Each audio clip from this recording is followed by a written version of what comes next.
Hello everyone, yes, it's that time. We finally got mommy Helen in global. I think those who want to pull for her already know why they want to pull for her. She got some huge reasons that are very obvious. But besides that, if you care about meta or team building, especially for Freeze team, is she worth pulling? If you are already decided on pulling for her, then how can you play her effectively? How many dupes do you need? Or should you actually skip her and save for Fetusa or any other future dolls?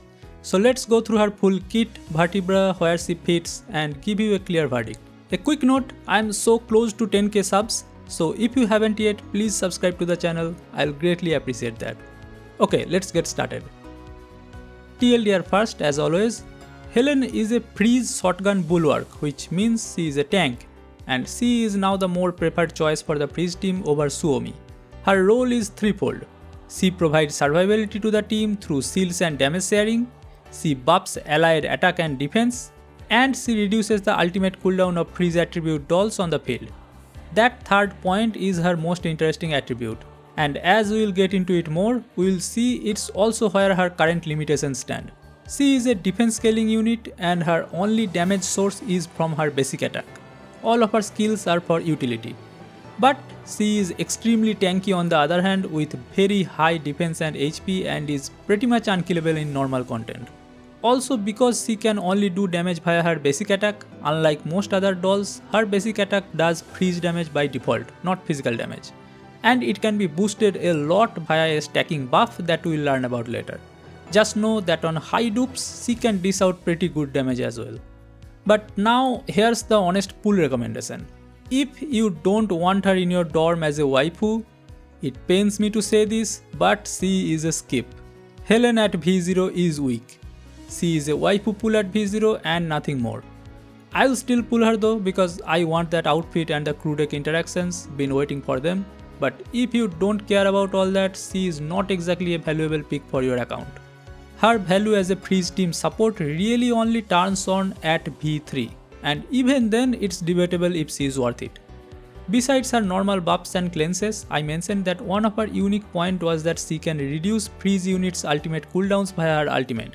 And this gets buffed at V3, so she can spam her ult more often and can now reduce the freeze ally ult cooldowns by 2 turns. Sounds good, right? Well, who is it good for? Only Macchiato and Dosabnaya. Neither Alva, Robella or Sopo in CN benefit from this. And those three are the current freeze core in CN. In fact, her V3 kinda works against Sopo. Macchiato's been out of meta for quite some time now. So yeah, the investment case for V3 is also not looking very promising right now. V6 is where she transforms into something completely different. She becomes a genuine sub DPS where her basic attack starts dealing insane damage. But getting to V6 is expensive and realistically that's a whale target. So the simple version, if you are not invested in the freeze team or don't have Macchiato, skip Helen. If you have Macchiato and want a tank that makes the ice team feel more robust and comfortable for now, getting her to V1 is a decent floor for now, but V3 is the actual support breakpoint you should aim for at minimum. And going all in for V6 is for the dedicated ice team whales. Signature weapon is only recommended after V6.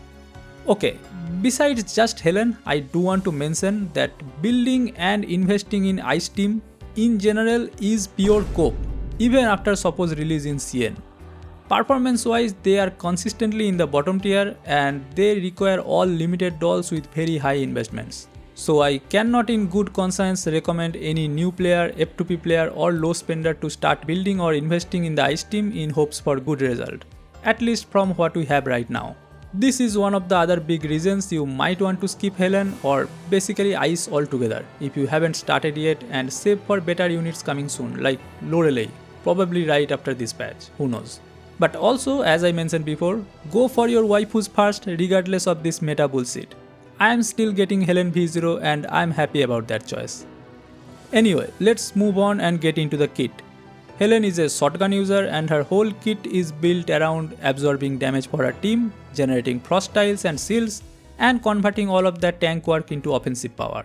Her basic attack is important as I said before, it's her only damage dealing skill. It does targeted freeze damage at 6 tile range equal to 80% attack and stability damage 5. Now, at base that seems unremarkable, but remember that this will get boosted by her passive as well as a stacking buff making it hit way harder.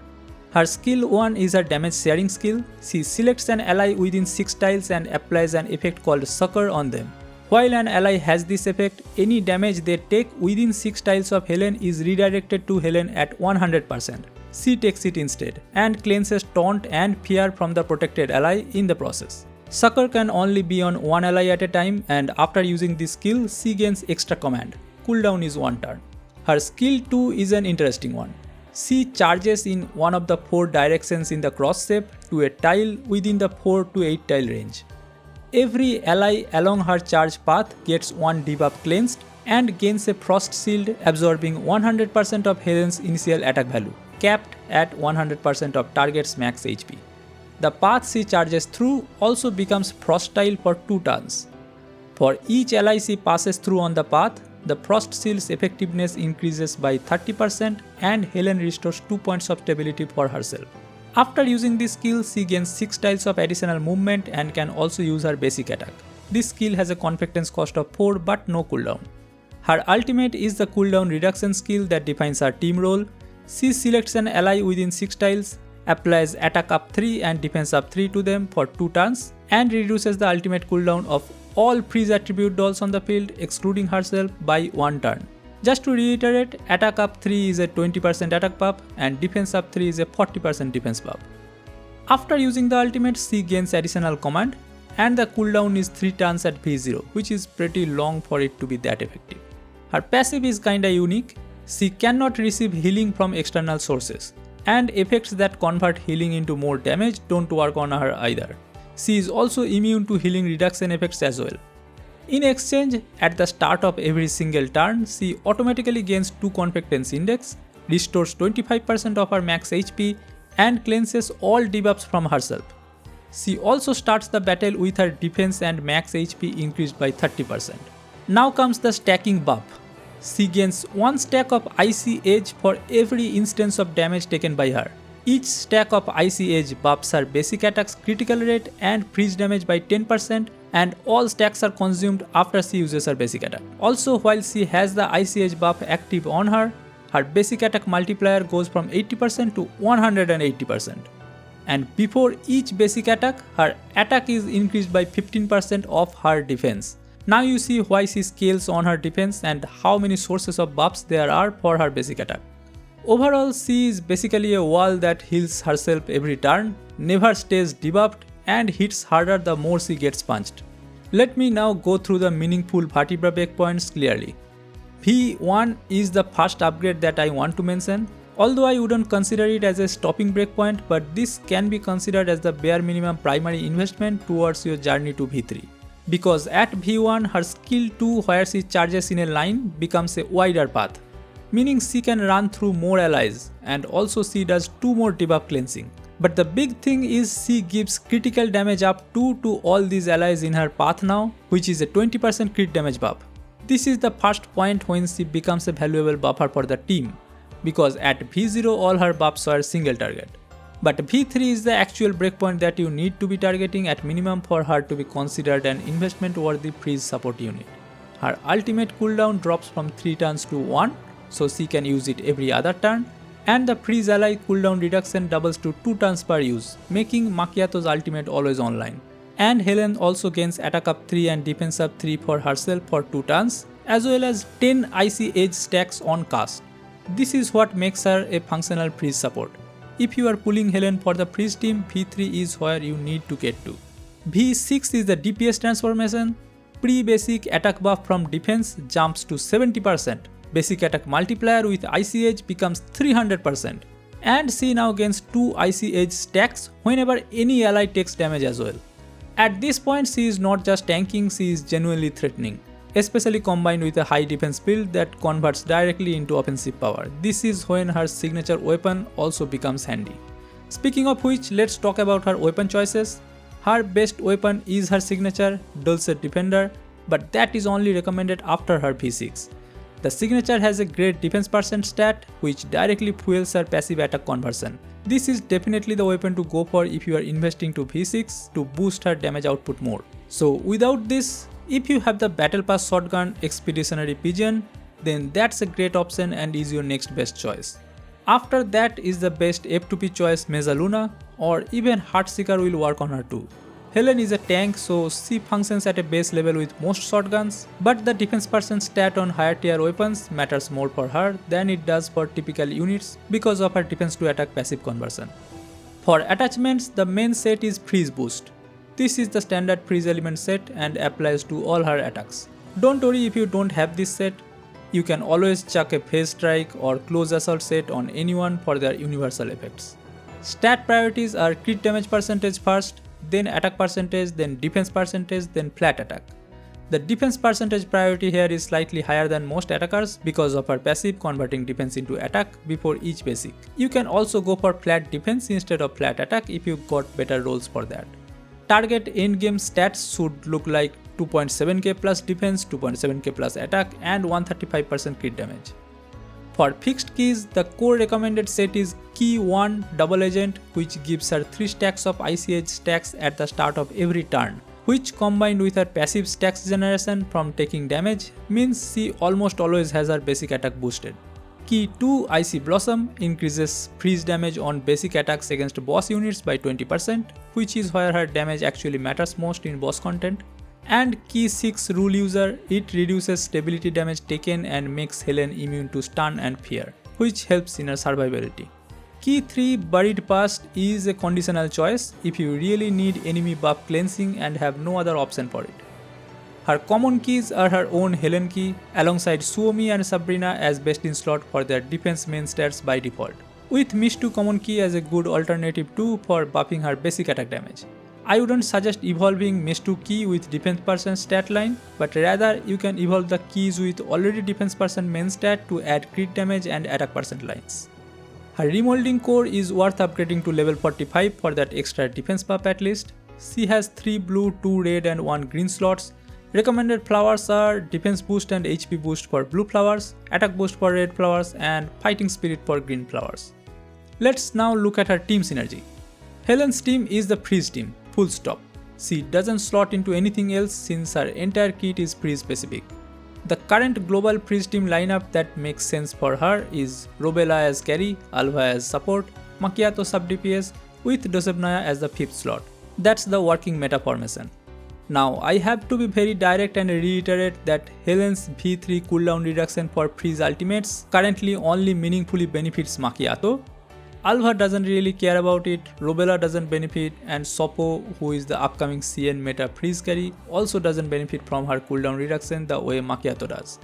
This is a genuine design issue and it limits how much return you get on Helen investment right now. On CN, Maki and Helen are not even used together in the main meta freeze team anymore. Looking further ahead, the CN meta freeze formation as things develop is Alva, Sopo, Robella as the core with Alter Groza, and a flexible slot that rotates between Helen, Macchiato or Dosebnaya. Helen isn't gone from the picture, but she is firmly a flex slot rather than a required core, worth knowing going in. About her skill rotation, Helen's rotation at V0 is relatively straightforward. Use her ult on Macchiato and S1 on your primary carry, then S2 through as many allies as possible to hand out frost seals and generate frost tiles, then basic attack. After that you do her basic attack and S2 plus basic attack combos in the intermediary rounds while waiting for her ult to come back up, and then ult again when it comes off cooldown to push out the attack defense buffs and trim ultimate cooldowns for Macchiato. The positioning for S2 is the most skill expressive part of playing her manually. You want the charge path to pass through as many allies as possible since that's what multiplies the frost shield effectiveness and restores her stability. Plan the tile selection so she threads through the maximum number of friendlies. After V3 the rotation gets more active because ult is now on a 1 turn cooldown after the reduction, so you are weaving it in much more frequently and the cooldown reduction value to the team compounds significantly. At V6 the focus shifts more towards basic attack since that's where the 300% multiplier and 70% defense to attack conversion turns her into an actual damage dealer. She usually goes second in the team rotation after Alva, followed by your main damage dealers. Alright, final verdict. Helen is a genuinely great looking doll. The blue hair, the motherly eyes, that dress, the crew deck stories and those massive boobas. If you like her for collection or as a waifu pool, that's a tier 0 recommendation. On the meta side, I have to be honest with you once again, Helen is a very situational investment. V0 is too weak to justify pulling unless you are a waifu puller, so skip it is. V3 is the first real support breakpoint, but even at V3 her utility is currently mostly relevant if you are running Macchiato, which is a specific investment path. And who knows when more freeze carries arrive that would fully utilize her cooldown reduction. Right now the CN meta has moved past needing her in the core slot. So my recommendation, if you have Macchiato invested and want to push the freeze team further, getting Helen to V1 as a foundation is fine for now, and V3 is the upgrade worth aiming for over time. If you are deciding between Helen and Fetusa right now, save for Fetusa, or better yet save for Lorelei V2. Helen can be addressed on a rerun while Lorelei will be a universal upgrade to your account. I gotta keep pushing the Lorelei agenda, it's a good one, trust me. For whale players who want to go V6, it's genuinely an impressive unit at that level, but even then be aware she is a niche investment rather than a generalist carry, and you can give her the signature weapon thereafter. And that wraps up the Helen review. Even though she doesn't have the most meta appeal, she does compensate all of that with her design. I need to get that dress with my saved free outfit voucher, but that can be done when Fetusa arrives, so if you are also planning for that, we need to wait till then. Let me know in the comments, are you pulling Helen for the freeze team or for the dorm team? Are you going all into V6 or skipping her? I want to hear your plans. If this video was helpful, drop a like and subscribe, hit the hype button, join the channel membership or send a super thanks if you want to support the channel. Thank you all for watching, and as always, I'll catch you in the next one. Goodbye.